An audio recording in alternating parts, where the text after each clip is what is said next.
xidigii hore kooxaha ilaa xulka qaranka ee iminka ku nool dalka dibadiisa ayaa iyagana arintan ku qeexay inay suurageliyeen ciyaartoydii xulka 17 jirada Soomaaliya oo kolkii koowaad gaaray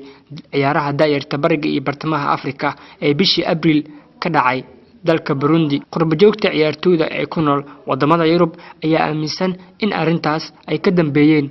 guulaha ay daayirteena ka sameeyeen wadamada bariga iyo bartamaha qaaradda Afrika. Maanta Soomaaliya qalin loo kulay anaka dibaddan ka joognaa idinkii macnaha dalka gudaha joogay anaka aragtada aanu aragno horta waa guul ay weyn inoo tahay. Waa markii ugu horeysa Soomaaliya muddo oo yimaado nin mas'uul ah FIFA ah in oo yimaado dalkeena Soomaaliya oo maanta saan ah oo haddana macnaha ma sha Allah qurbo joogtan waxay u noqonaysaa dhiirigelin aad u weyn in ayagana macnaha dalkooda ay yimaadaan. tan macnaha waxa u malaysaa Infantino soo jiidash aad u weyn ee muujiyeen dhalinyartan oo da'yarta macnaha dhinac walba hadda deena qataata macnaha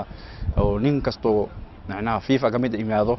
waxaan u mahadcelinayaa dhalinyarada guushi ay gaareen ee sumcaddii ay noo keeneen maanta noo soo booqdo. Bahda isboortiga iyo muxalliliinta kubadda cagta ayaa imaatinka madaxweynaha adduunka Gianni Infantino ee FIFA u arka bog cusub oo ku aadan horumarka guud oo ku tilaabsanayo isboortiska waddankeena Soomaaliya.